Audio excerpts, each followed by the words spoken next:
So today we're jumping into a spiritual text that lays out a pretty radical path to immortality. But look, this isn't about just living forever in our world. It's about reaching a state of consciousness so powerful, so immense, that it actually rewrites the very rules of reality. Before we get into the nuts and bolts, just take a second and really think about this. Forget everything you've seen in movies or read in books. What would it actually feel like to be an immortal? To see and experience reality from a completely different plane of existence. That feeling, that state of being, that's where we're starting. All right, so this text we're looking at, it does something interesting. It starts with the end goal, the destination. And it's not just one single state of immortality. It describes 3 escalating realms of consciousness. You can kind of think of them like levels, I guess, each one bigger and more mind-blowing than the last. So what are that? Okay, first up is Realm 1. This is the initial step away from what it means to be human. It's the beginning of real transcendence, a state the text calls xiaoyao, which translates to something like carefree freedom. Now, this state, xiaoyao, isn't just about being stress-free. It goes so much deeper. I want you to imagine being truly, genuinely indifferent to all the things that drive our world. Money, power, fame, even the relationships we build. It's not about being cold or apathetic.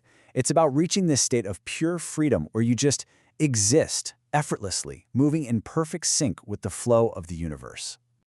So, if Realm 1 is all about detaching from the world, Realm 2 takes that idea and just blows it up to a cosmic scale. It's about becoming one with literally everything. In this second realm, the whole idea of you as a separate person, it just dissolves. There are no attachments, no debts, no ego. The text puts it beautifully. You own nothing, but you possess everything. Home isn't a place anymore. Your home is the entire cosmos because you've become one with the Tao. It's the ultimate paradox, right? You find total fulfillment by becoming totally empty. And this is where things get really wild.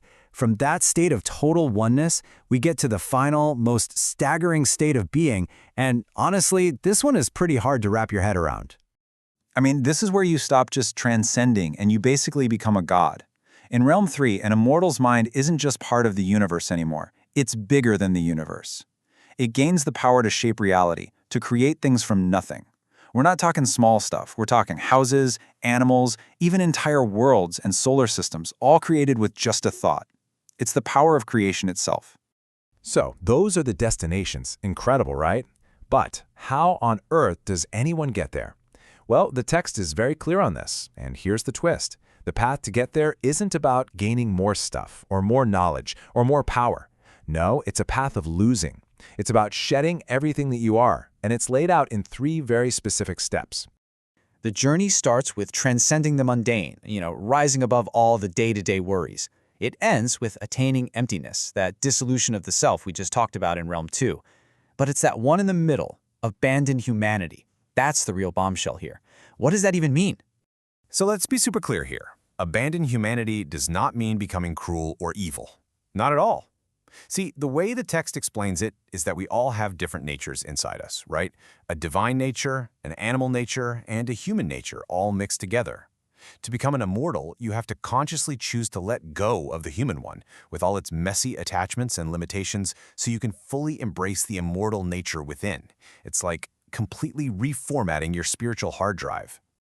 Okay, so after laying out this absolutely mind-blowing map to existence, the author hits the brakes. Hard. They put up a huge warning sign, a kind of gatekeeper, and the message is simple: this knowledge is not for everyone. In fact, for most people, even trying to walk this path is unbelievably dangerous. And the risk is laid out crystal clear right here. The text warns that if you don't have what it calls an immortal root, think of it like a seed of potential that you're either born with or you're not, then this path is actually a trap. Trying to shed your humanity without that core foundation, it won't lead you to enlightenment. It'll lead to madness. Your mind will literally shatter long before it ever gets a chance to transcend. And that really brings us to the big question, doesn't it? The kind of freedom these realms describe, it's beyond anything we can imagine. The power to create stars. But the price of admission is the ultimate sacrifice, your own humanity. So is it worth it? That is definitely something to chew on. Thanks for joining me on this one.